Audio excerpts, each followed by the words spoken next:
আসসালামু আলাইকুম গাইস, আশা করি আপনারা সকলে ভালো আছেন। ভিডিও থাম্বনেল থেকে আপনারা বুঝতে পেরেছেন আজকের ভিডিও অনেক ইন্টারেস্টিং হতে চলেছে। তো বেশি কথা বাড়াবো না, চলুন শুরু করা যাক আজকের ভিডিও। সো গাইস, প্রথমে আপনারা পিক্সেল অ্যাপটা ওপেন করবেন। ওপেন করার সাথে সাথে আপনাদের সামনে এরকম একটা ইন্টারফেস চলে আসবে। এবার আপনারা এই লেখাটার উপর ডাবল টাচ করবেন। এখানে আপনাদের নামটা লিখে দিবেন। নামটা লেখা হয়ে গেলে এবার ওকেতে ক্লিক করে দিবেন। এবার আমরা এখানে কাস্টম ফন্ট ব্যবহার করব, এর জন্য এখানে ক্লিক করে দিব। এবার একটু নিচের দিকে চলে আসবো। নিচের দিকে চলে আসলে আপনারা এবি ফন্ট নামে একটা অপশন পেয়ে যাবেন। এবার এখানে ক্লিক করবেন। এবার মাই ফন্টে চলে আসবো। পিক্সেল অ্যাপের মধ্যে কিভাবে আপনারা বাংলা ফন্ট অ্যাড করবেন তার বিস্তারিত ভিডিও লিংক আমি ডিসক্রিপশন বক্সে দিয়ে দেবো, সেখান থেকে আপনারা দেখে নেবেন। সো গাইস, সেখান থেকে আমি এই ফন্টটা সিলেক্ট করে দিলাম। এবার ওকে করে দিব। লেখাটাকে সাইজে বড় করার জন্য আপনারা এই আইকনটা ব্যবহার করতে পারবেন, ব্যবহার করে ছোট বড় করতে পারবেন। তো আমি একটু বড় করে নিলাম। সো গাইস, এখন আমরা কিছু পিএনজি ফাইল অ্যাড করব। এই জন্য প্লাস আইকনে ক্লিক করব। ফরম গ্যালারি এখানে চলে আসবো। এখানে আপনার যতগুলো পিএনজি ফাইল দেখতে পাচ্ছেন সবগুলোর লিংক আমি ডিসক্রিপশন বক্সে দিয়ে দেবো, সেখান থেকে আপনারা ডাউনলোড করে নেবেন। এবার ওকে করে দিব। এই আইকনটা ব্যবহার করে আপনারা কাস্টমাইজ করতে পারবেন। এভাবে আপনারা ছোট বড় করে অ্যাডজাস্ট করে নেবেন। তো আমি অ্যাডজাস্ট করে নিচ্ছি। সো গাইস, এখন আমরা আরো কয়েকটি পিএনজি ফাইল অ্যাড করবো। এর জন্য প্লাস আইকনে ক্লিক করব। ফরম গ্যালারি এখানে চলে আসবো। এখান থেকে আপনাদের যে পিএনজি ফাইলটা পছন্দ হয় সেই পিএনজি ফাইলের উপর টাচ করবেন। এবার টিক চিহ্ন করে দিবেন। এটাকে আপনারা ছোট বড় করে অ্যাডজাস্ট করে নেবেন। আমরা আরো কয়েকটি পিএনজি ফাইল অ্যাড করবো, জন্য প্লাস আইকনে ক্লিক করব। ফরম গ্যালারি এখানে চলে আসবো। এবার এখান থেকে আমরা এই পিএনজি ফাইলের উপর টাচ করব। টিক চিহ্নের উপর ক্লিক করে দিব। আমি এভাবে রাখতেছি, এই জন্য আপনাদেরকে এভাবে রাখতে হবে কোনো মানে নেই। আপনাদের মনের মতো রেখে দিবেন, ঠিক আছে। আবার প্লাস আইকনে ক্লিক করব। ফরম গ্যালারি এখানে ক্লিক করব। এবার আমরা এই শেপটা ব্যবহার করব। টিক চিহ্নের উপর ক্লিক করে দিব। এটাকে আমরা ছোট বড় করে কাস্টমাইজ করে অ্যাডজাস্ট করে নিব। এবার আমরা আবার প্লাস আইকনে ক্লিক করব। ফরম গ্যালারিতে চলে আসবো। এবার আমরা এটা অ্যাড করব, এজন্য এখানে টাচ করব। এখন আমরা নিচের লাভটাকে বাদ দিব, ঠিক আছে। এবার টিক চিহ্নের উপর ক্লিক করব। এটাকে কাস্টমাইজ করে অ্যাড করে নিব। এভাবে আপনারা আপনাদের মনের মতো অ্যাড করে নেবেন। এবার প্লাস আইকন আবার ক্লিক করবেন। ফরম গ্যালারি এখানে চলে আসবেন। এবার আমরা এই পিএনজি ফাইলটা অ্যাড করব, এর জন্য এটার উপর টাচ করব। টিক চিহ্নের উপর ক্লিক করে দিব। এবার আমরা এটা কালারটা চেঞ্জ করব। কালারটা চেঞ্জ করার জন্য এখানে ক্লিক করব। নিচের দিকে চলে আসব। নিচের দিকে চলে আসলে আপনারা কালার অপশন পেয়ে যাবেন। এবার এখানে ক্লিক করবেন, এনেবল করে দিবেন। এবার আমরা হোয়াইট কালারটা করে দিব। এবার টিক চিহ্নের উপর ক্লিক করে দিব। এটাকে কাস্টমাইজ করে অ্যাডজাস্ট করে নিব। পিএনজি ফাইল অ্যাড করা হয়ে গেলে আপনারা এখানে ক্লিক করবেন। এবার এখানে ক্লিক করবেন, সবগুলোকে টিক চিহ্ন করে দিবেন। এবার এখানে ক্লিক করবেন। এবার ওকে উপর ক্লিক করে দিবেন। এবার এটার উপর আবার টাচ করে দিবেন। সো গাইস, এখন আমরা এটাকে পিএনজি ফাইলে পরিণত করব। এর জন্য এখানে ক্লিক করব।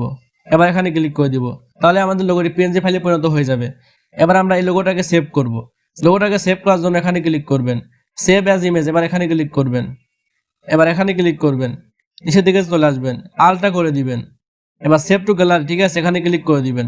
তাহলেই আপনাদের লোগোটি সেভ হয়ে যাবে। সো গাইস, নেট কানেকশনটা অন করে ক্রোম ব্রাউজারটা ওপেন করবেন। ওপেন করার পর এবার সার্চ বারে আপনারা ফটোপিয়া লিখে সার্চ করবেন, ঠিক আছে। সো গাইস, ফটোপিয়া লিখে সার্চ করার সাথে সাথে আপনারা একটু নিচের দিকে চলে আসবেন। নিচের দিকে চলে আসলে আপনারা ফটোপিয়া ওয়েবসাইটটা পেয়ে যাবেন। এবারে ফটোপিয়া ওয়েবসাইটের উপর ক্লিক করবেন। ক্লিক করার সাথে সাথে আপনাদের সামনে এরকম একটা ইন্টারফেস চলে আসবে। সো গাইস, আপনারা এখানে হয়তো দেখে থাকবেন পিএসডি টেমপ্লেটস নামে একটি অপশন রয়েছে। এবার এখানে ক্লিক করে দিবেন। এখানে অনেকগুলো আইকন দেখে ঘাবড়ানোর কোনো প্রয়োজন নাই। মনোযোগ সহকারে ভিডিও দেখতে থাকবেন, তাহলে খুব সহজে আপনিও কিন্তু এরকম লোগো তৈরি করতে পারবেন। এবার আপনারা মোকআপস নামে একটি অপশন পেয়ে যাবেন। এখানে ক্লিক করে দিবেন। সো গাইস, এবার আপনারা ইনস্টল করে নিচের দিকে চলে আসবেন। নিচের দিকে চলে আসলে আপনারা এখানে অনেকগুলো টেমপ্লেট পেয়ে যাবেন। যেটা আপনাদের পছন্দ হয় সেটার উপর টাচ করে দিবেন, ঠিক আছে। সো গাইস, এখান থেকে আমি এটার উপর টাচ করে দিলাম। এবার আপনাদের সামনে এরকম ইন্টারফেস চলে আসবে। এবার আপনারা এই লোগোটার উপর টাচ করে দিবেন। টাচ করে দেওয়ার পর লোডিং হবে। লোডিং হওয়া পর্যন্ত আপনারা ওয়েট করবেন, ঠিক আছে। এবার আপনাদের সামনে এরকম একটা ইন্টারফেস চলে আসবে। এবার আপনারা এখানে ক্লিক করে দিবেন। এবার এখানে ক্লিক করে দিবেন। এবার আপনারা লেয়ার অপশনে ক্লিক করবেন। আপনারা হয়তো দেখে থাকবেন যে ইয়োর লোগো হেয়ার নামে একটি অপশন রয়েছে। এবার আপনারা এই লেয়ারটার উপর টাচ করে দিবেন। উপরে লেয়ার অপশন পেয়ে যাবেন। এবার এখানে ক্লিক করবেন। একটু নিচের দিকে চলে আসবেন। নিচের দিকে চলে আসলে আপনারা স্মার্ট অবজেক্ট নামে একটা অপশন পেয়ে যাবেন। এবার এখানে ক্লিক করবেন। এবার এখানে ওপেন এডিট কন্টেন্টস এই অপশনটাতে ক্লিক করে দিবেন। এবার আপনারা ফাইলস অপশনে ক্লিক করবেন। ওপেন আর প্লেস এখানে ক্লিক করবেন। এবার ফাইলস অপশনে ক্লিক করবেন। আমরা পিক্সেল অ্যাপের মাধ্যমে যে লোগোটা তৈরি করেছিলাম সেই লোগোটার উপর টাচ করব। টাচ করে দেওয়ার সাথে সাথে এখানে লোডিং হবে। লোডিং হওয়া পর্যন্ত আপনারা ওয়েট করবেন। এবার এখান থেকে আপনার গ্রাফিক্স ফ্যামিলি এই লেয়ারটার উপর টাচ করবেন। এবার ডিলিট অপশনে ক্লিক করবেন। এবার আপনারা এখান থেকে এডিট অপশনে ক্লিক করবেন। একটু নিচের দিকে চলে আসবেন। এবার ফ্রি ট্রান্সফর্ম, ঠিক আছে, এখানে ক্লিক করবেন। এবার লেয়ার অপশনে ক্লিক করে দিবেন। আপনার এখান থেকে এই আইকনটা ব্যবহার করে একটু বড় করে দিবেন, ঠিক আছে, সাইজে একটু বড় করে দিবেন।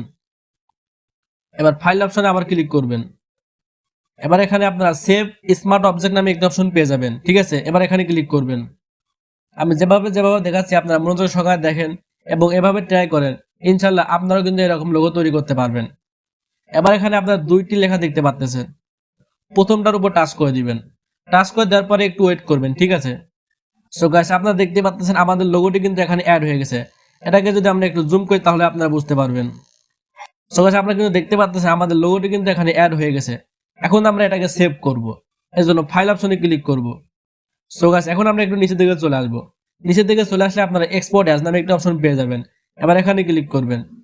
এবার পিএনজি এখানে ক্লিক করে দিবেন। এখান থেকে কোয়ালিটি 100% করে দিবেন। এবার সেভ অপশনে ক্লিক করে দিবেন। তাহলে আপনাদের লোগোটি কিন্তু সেভ হয়ে যাবে। সো গাইস, আপনারা যদি মনোযোগ সহকারে ভিডিওটা দেখে থাকেন এবং এভাবে যদি ট্রাই করেন, ঠিক আছে, অবশ্যই আপনারা কিন্তু এই ধরনের লোগো তৈরি করতে পারবেন। আর যদি কোনো সমস্যা হয় তাহলে অবশ্যই কমেন্ট বক্সে লিখবেন। ইনশাআল্লাহ আমি আপনাদের প্রত্যেকের কমেন্টে রিপ্লাই দেওয়ার জন্য চেষ্টা করব। তো এই ছিল আজকের ভিডিও। আশা করি ভিডিওটা ভালো লেগেছে। ভিডিওটা ভালো লাগলে অবশ্যই লাইক করবেন, কমেন্ট করবেন এবং শেয়ার করে দিবেন। ইনশাআল্লাহ দেখা হবে কোনো ভিডিওতে। এতক্ষণ সাথে থাকার জন্য আপনাদের অসংখ্য ধন্যবাদ। আল্লাহ হাফেজ।